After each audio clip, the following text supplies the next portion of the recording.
5, 4, 3, 2, 1. Bonjour, notre expert élite Salim Boulgobra va vous présenter aujourd'hui une fonctionnalité plutôt intéressante des familles Revit, les formules booléennes et les états de visibilité. Bonjour, le but de ce webinaire aujourd'hui, c'est l'utilisation des conditions AND et NOT pour concevoir un labyrinthe dans Revit. Le niveau, c'est un niveau débutant et intermédiaire. Nous allons tout d'abord démarrer par le but à atteindre. Le fichier, vous le trouverez en lien plus bas. Voici le but à atteindre aujourd'hui.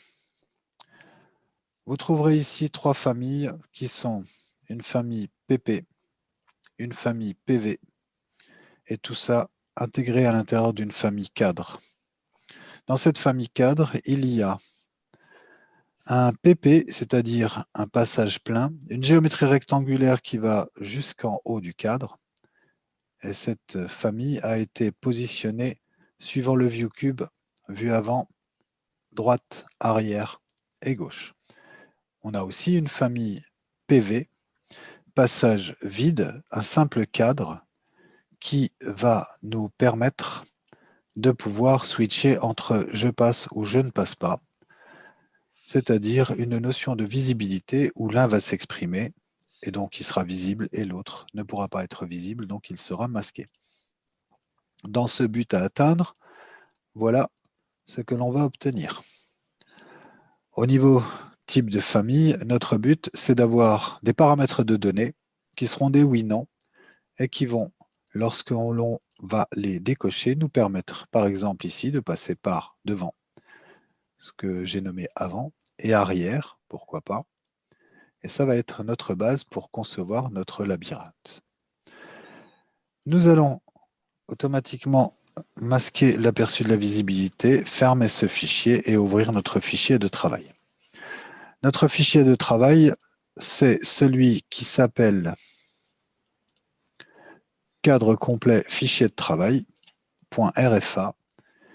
Et cette famille Revit, vous retrouverez dedans ce que je viens de citer juste avant.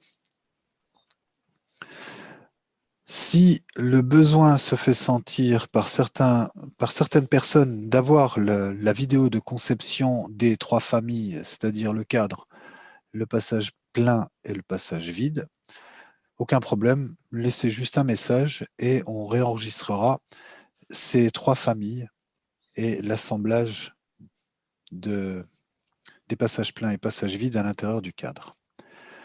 Tout d'abord, je me suis positionné au niveau du view cube. Pour plus de lisibilité et compréhension, j'ai utilisé le view cube comme élément qui me permet de m'orienter. Tout ce qui est devant est avant, tout ce qui est arrière, tout ce qui est à droite, et ainsi de suite. Donc, en cliquant sur la maison, on arrive en mode isométrique. Nous avons donc ici tous les éléments qui constituent cette famille que j'ai nommée cadre complet. Sous propriété type de famille, nous trouverons ici les cotes, les paramètres de dimension qui ont été utilisés afin de setter correctement le passage plein, le passage vide à l'intérieur de la famille cadre. Les réglages sont nommés longueur cadre, L cadre. Pour la partie intérieure, L, INT cadre, avec une formule qui dit que c'est la longueur du cadre moins 2 fois l'épaisseur du cadre, afin de faire en sorte que tout se colle à l'intérieur. Nous avons, lorsque l'on regarde nos géométries, mises en sélection ici du passage plein vu avant, un paramètre visible par défaut qui est dans le regroupement graphisme, et ce paramètre visible par défaut peut être soit allumé ou éteint. Donc c'est un oui-non, une case à cocher qui définit qu'il soit visible ou pas visible. Afin de voir le résultat de cette action, il nous faut activer la visibilité. L'aperçu de la visibilité activé nous montre que cet élément maintenant est masqué. Je décoche l'aperçu de la visibilité, je resélectionne ce passage plein et je réenclenche la visibilité. Il existe plus de deux façons pour créer un paramètre et l'affecter.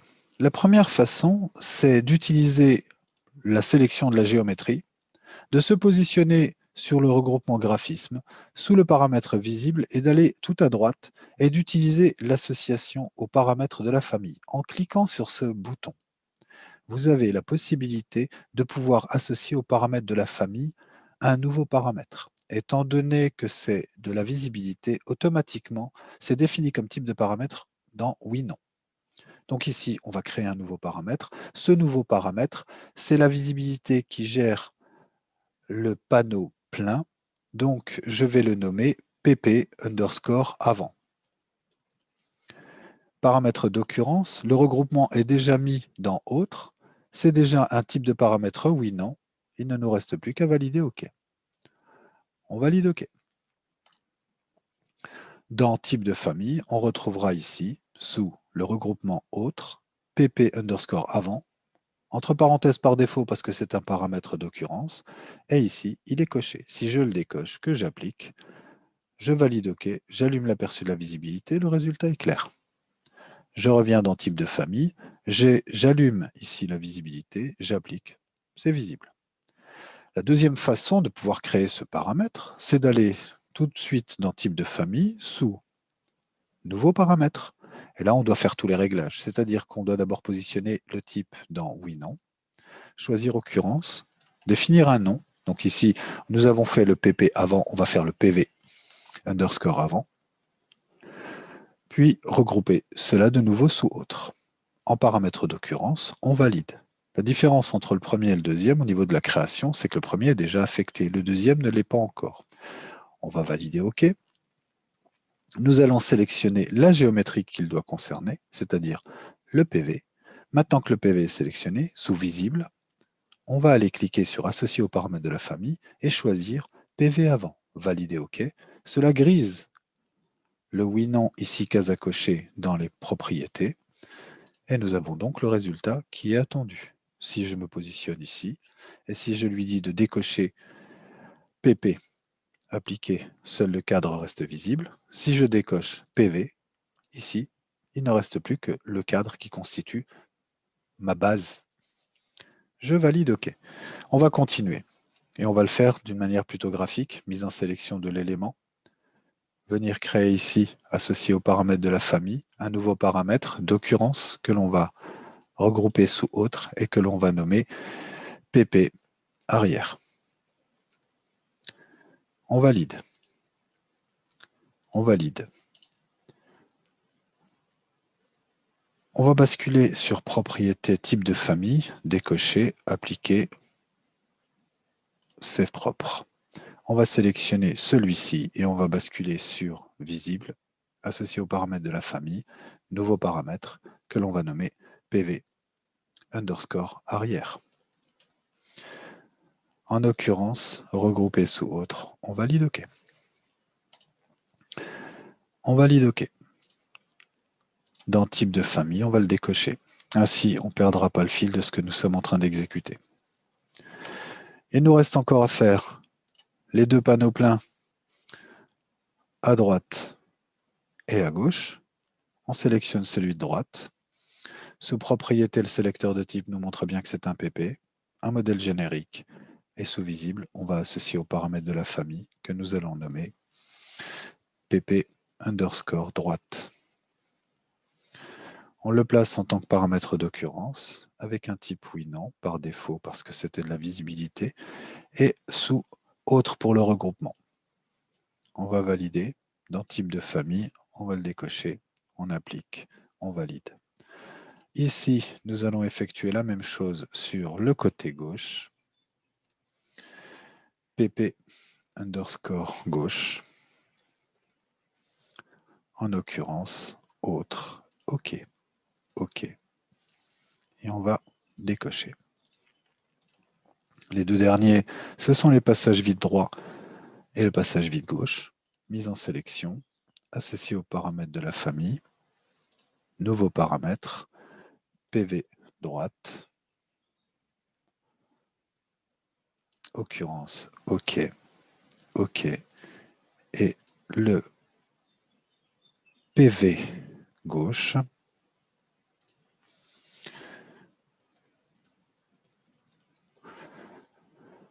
tout Toujours en occurrence, regroupé sous autre, on valide, et dans type de famille, cette fois-ci, on applique, c'est propre. Pour plus de facilité, nous allons organiser l'affichage des paramètres. On va démarrer par avant, on va remonter ici en tête PV avant, on mettra juste derrière PP avant. Ensuite, on passe sur le PV arrière.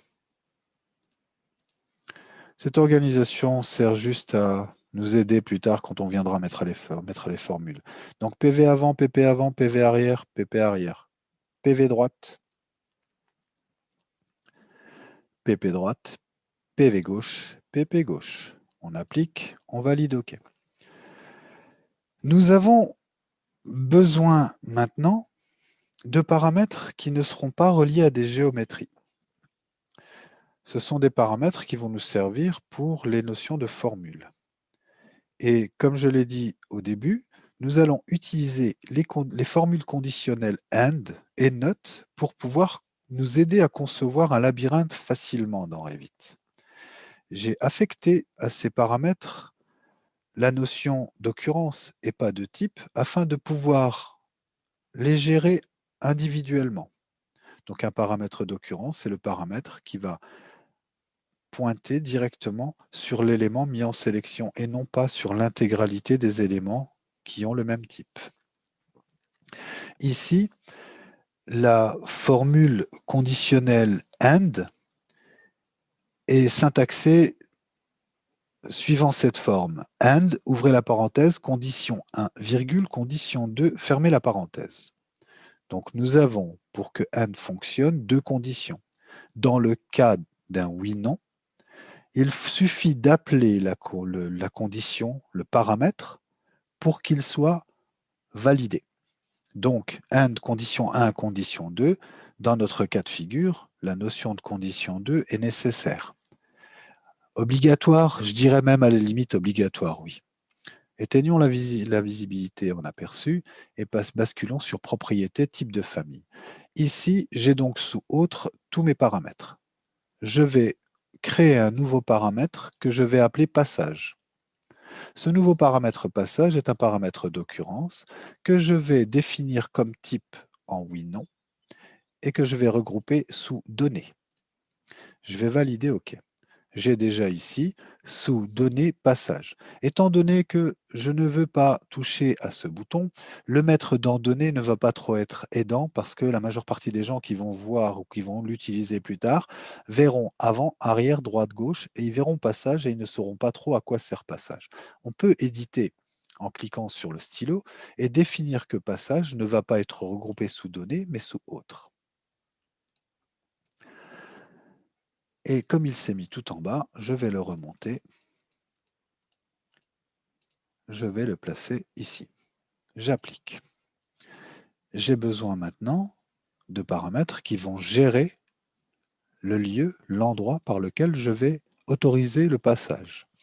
Je vais créer un nouveau paramètre que je vais nommer simplement avant.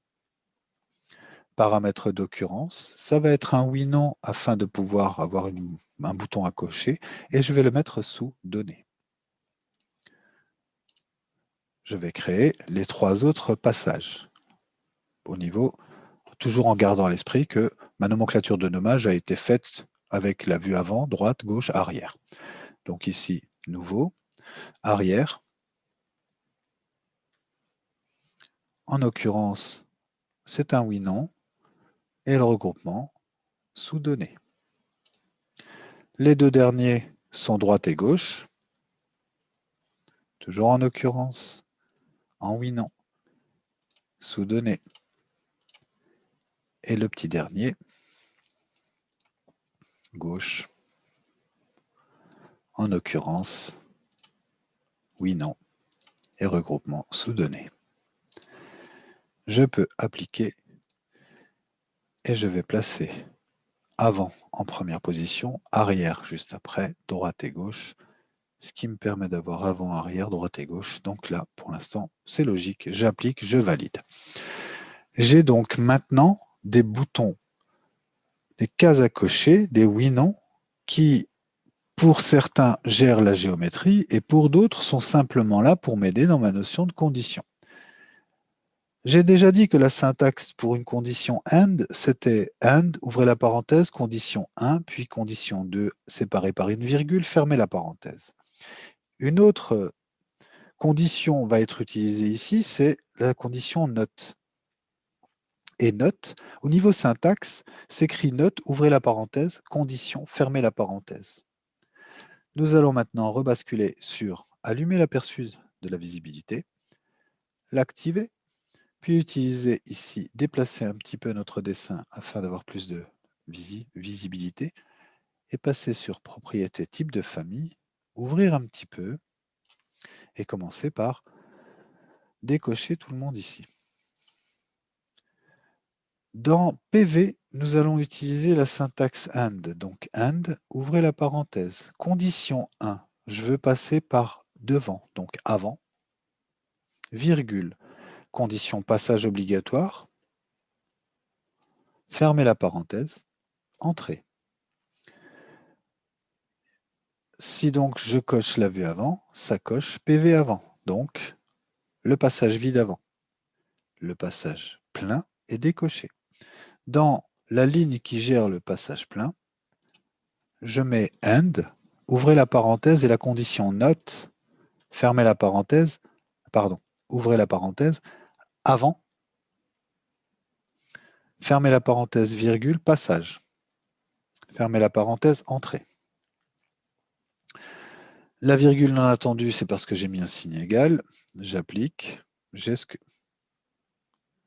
fin d'expression non attendue, j'ai mis un signe égal. Ce n'était pas un signe égal qui était il était en trop, mais c'est parce que j'ai voulu mettre une parenthèse et j'ai ripé. Donc maintenant, vous voyez qu'au niveau de la visu sur la droite, lorsque je coche avant, eh bien, PV est coché et PP est décoché. Si je le décoche, l'inverse se produit. PV est décoché, PP est coché. Si j'applique, lorsque je lui dis que je ne veux pas passer par l'avant en décochant le passage avant, cela m'enlève le PP et le PV et cela m'affiche le PV. Si je lui dis que je veux passer par l'avant, j'applique, c'est l'inverse qui se produit, donc le PP est décoché et le PV est coché. Et c'est le résultat de la condition. Il est temps maintenant de rajouter les autres conditions. Je vais allumer tous les passages, avant, arrière, droite et gauche, sachant que la condition, que le paramètre passage ici est là pour être utilisé dans la condition. La condition AND définit qu'il nous faut une condition 1, virgule, et une condition 2. Donc le terme passage ici, qui est en paramètre oui-non, nous permet simplement de pouvoir être utilisé dans la formule conditionnelle. Ici, ça sera donc AND, ouvrez la parenthèse arrière, virgule, passage. Je veux passer par derrière. Ensuite, ici, AND, note, ouvrez la parenthèse, arrière, fermez la parenthèse, virgule, passage. Fermez la parenthèse, entrée. Au fur et à mesure, vous voyez qu'au fur et à mesure des conditions, les éléments se grisent et ils se cochent ou ils se décochent pour suivre ce qui leur a été demandé. Droite, virgule, passage. Fermez la parenthèse, entrée. Puis AND note. Ouvrez la parenthèse, droite. Fermez la parenthèse, virgule, passage. Fermez la parenthèse, entrée. Et le petit dernier, AND, gauche, virgule, passage. Fermez la parenthèse, entrée. Et AND note, gauche, fermez la parenthèse, virgule, passage. Et fermez la parenthèse, entrée. Ce qui nous permet maintenant de pouvoir appliquer tout ça et gérer ce que l'on veut gérer. Si je décoche le paramètre oui, non, passage, ici, il n'y a plus rien. Donc, plus rien n'est résolu. Si je le coche parce que j'en ai besoin, là, il fait son boulot. Je vais dire que je ne veux passer nulle part. C'est juste. Si je lui dis je veux passer par avant et arrière, ça m'ouvre le passage avant et arrière. Et si je veux passer à droite-gauche, ça m'ouvre le droite-gauche. Jusque-là, tout va bien. On va appliquer valider OK, éteindre l'aperçu de la visibilité, double-cliquer à la roulette pour faire un zoom étendu et enregistrer cet élément. Ici, il s'appelle cadre complet fichier de travail.rfa. Je vais faire un enregistrer sous, famille. Je vais l'envoyer dans le répertoire que j'ai créé sur mon bureau qui s'appelle webinaire labyrinthe et je vais le nommer cadre complet webinaire.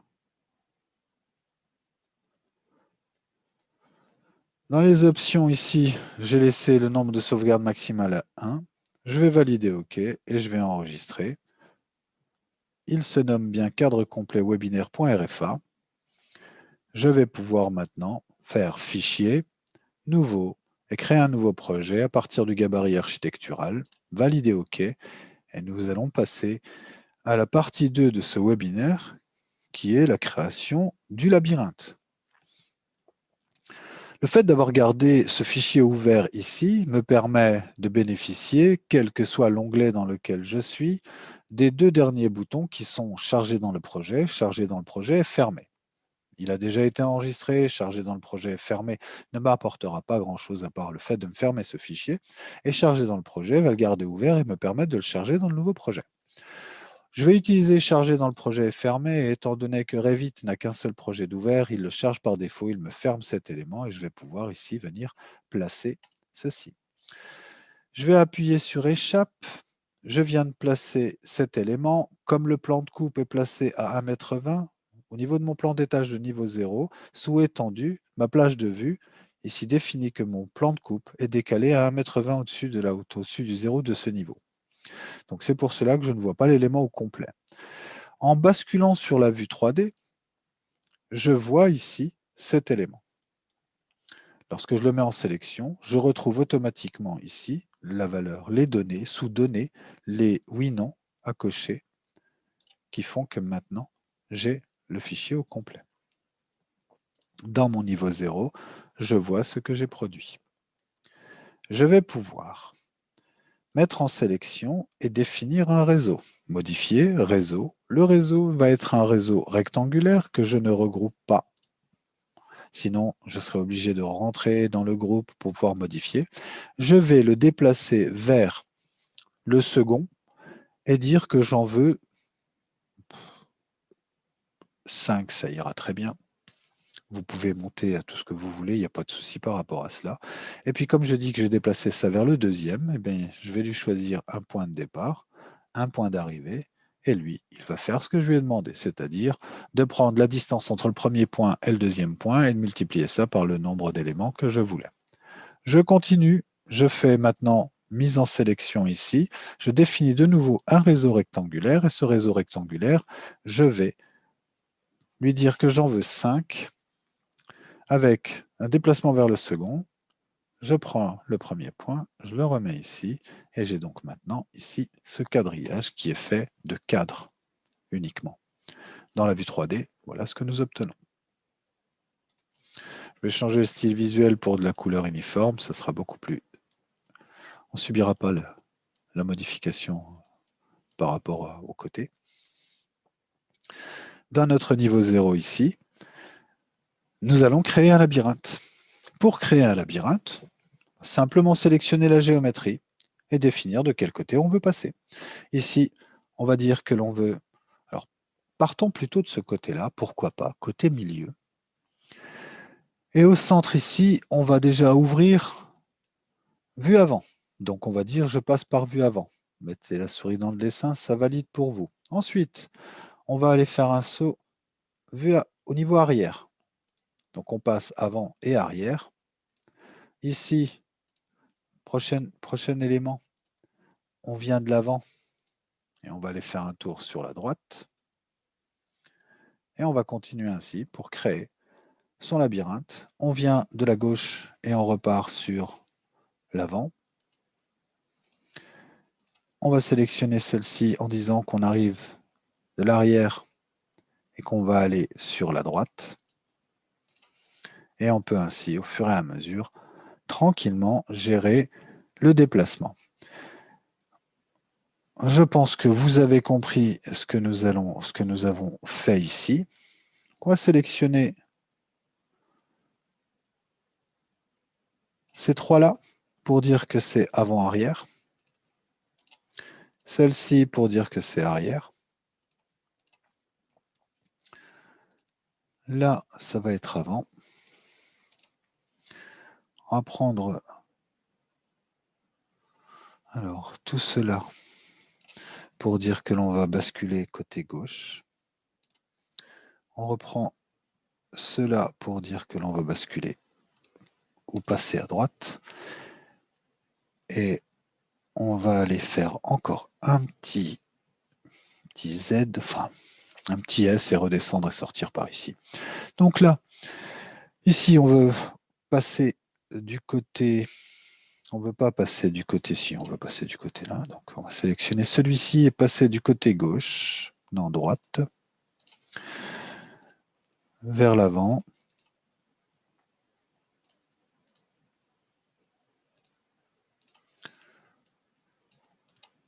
Celui-ci, contrôle celui-là, puis celui-là. On va passer avant-arrière. Celui-ci, on vient de l'arrière. Celui-ci, on va venir du côté gauche. On va aller vers l'avant.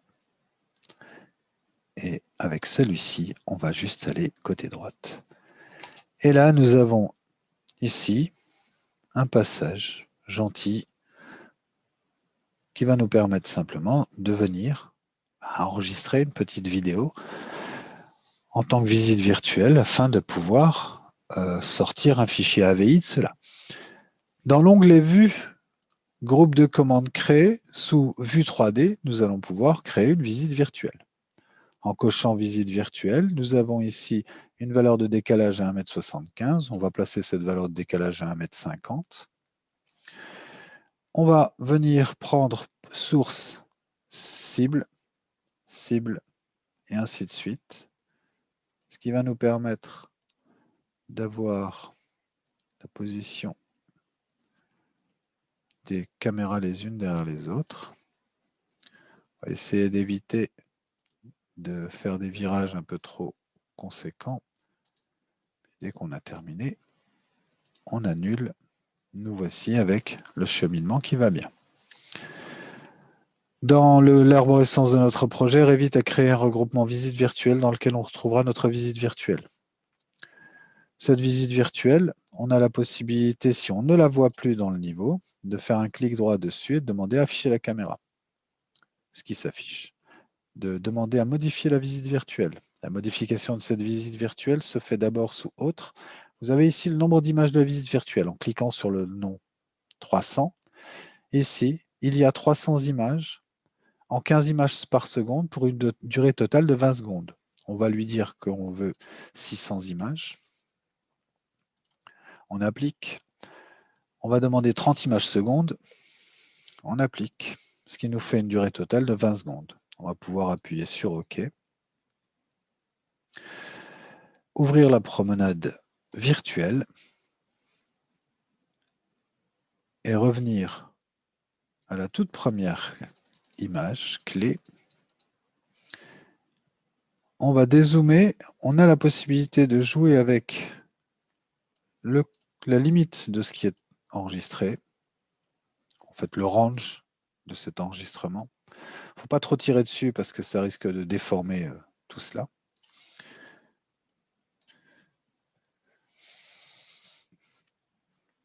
Alors, on va quitter l'écran de modification après avoir fait ceci. On va revenir sur notre niveau 0 et basculer sur le niveau 1. Dans le niveau 1 ici, nous allons pouvoir venir dessiner un sol en dalle d'architecture, géométrie rectangulaire avec un point de départ ici, un point d'arrivée là. On va valider et on va aller faire un saut dans l'élévation. Ce sol est ici. on a un écart entre ce point et ce point de 65. On va mettre en sélection ce sol et on va faire un décalage par rapport au niveau de moins 0,65. Nous avons maintenant recouvert. On n'a pas à s'inquiéter, on n'a plus rien qui va apparaître au-dessus. Dans la visite virtuelle ici, maintenant, on va pouvoir changer de style visuel pour un nombré. Cliquez sur le cadre de la visite virtuelle, ouvrir la modification de cette visite virtuelle et se mettre en mode lecture. Et le mode lecture nous permet d'obtenir ce que nous allons pouvoir enregistrer en fichier vidéo. Il faut se méfier des virages trop rapides. Ça risque de faire des hauts le cœur à ceux qui n'ont pas trop l'habitude. Donc, on essaye de ne pas trop percuter les murs. Au besoin, on peut rééditer la visite virtuelle et venir modifier les positions de caméra.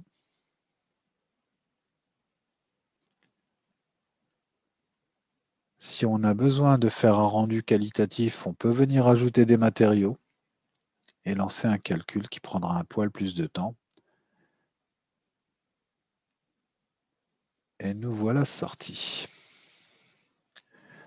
Ce fichier, si on veut l'enregistrer en vidéo, il faut aller dans Fichier, Exporter, venir ici, attendre patiemment et choisir Image et animation, visite virtuelle, lui donner les derniers réglages par rapport à la longueur de sortie et au format, choisir OK et lui donner un répertoire de sortie et Revit calculera la vidéo de 20 secondes au format AVI. Donc, nous avons ici terminé notre webinaire et nous avons donc, à l'aide d'un cadre où deux familles sont présentes à l'intérieur et de formules conditionnelles, créé tout l'environnement pour pouvoir faire un labyrinthe avec le logiciel Revit. Je vous remercie d'avoir suivi ce webinaire et à bientôt pour d'autres choses. Je te remercie beaucoup, Salim, pour ce webinaire. Comme tu l'avais annoncé au début du webinaire, je vais le rappeler ici, l'enregistrement sera publié sous quelques jours sur notre chaîne YouTube Autodesk France dans la playlist Les vidéos de la communauté. Ce sera publié également sur notre forum Revit, où vous pourrez bien sûr évidemment faire des commentaires et ou poser des questions. Également, j'associerai sur le forum les fichiers que tu vas me faire parvenir pour ceux qui voudraient s'essayer en pratique à la manipulation, ou du moins comprendre en examinant les fichiers, par exemple. Comme tu l'avais annoncé également au tout début du webinaire, et je le rappelle, tu n'as pas insisté sur la conception des objets élémentaires, parce que ça aurait pris un peu trop de temps pour le webinaire, et ce n'était pas l'objet principal de ton webinaire, mais tu as proposé, pour ceux qui le souhaiteraient, de faire une petite vidéo ou présentation sur la conception donc, des familles élémentaires que tu as utilisées ici, s'il y a une demande à ce sujet. Hein. Donc n'hésitez pas à nous demander à ce moment-là. Hein. Voilà, donc c'est intéressant, personnellement, je ne suis pas du tout un spécialiste de Revit, mais j'ai trouvé le concept intéressant parce qu'il pourra certainement s'appliquer à d'autres choses. Hein. Il faut naturellement pas se focaliser, bien sûr, sur le terme de labyrinthe. Hein. C'était une illustration d'un concept, en fait, hein, qui est celui des familles imbriquées, comme j'ai compris, avec des états de visibilité, avec des paramètres, et puis surtout avec une logique booléenne. Hein, que les programmeurs comprendront beaucoup mieux sans doute, la logique booléenne avec des and et puis des not et la combinaison des deux. Voilà, cette logique booléenne qui pourra naturellement donner des idées, sans doute, d'autres applications. Voilà. Donc, je vais conclure ici. Merci bien encore une fois, Salim. Et puis, je vous donne rendez-vous sur notre chaîne YouTube Autodesk France, sous 2 ou 3 jours, j'imagine, peut-être 4, je ne sais pas, disons début de la semaine prochaine, pour consulter cet enregistrement, faire vos commentaires sur la chaîne YouTube et puis aussi retrouver cet enregistrement sur notre forum officiel Revit. Voilà. Merci à tous et encore merci Salim pour cette présentation. En prie.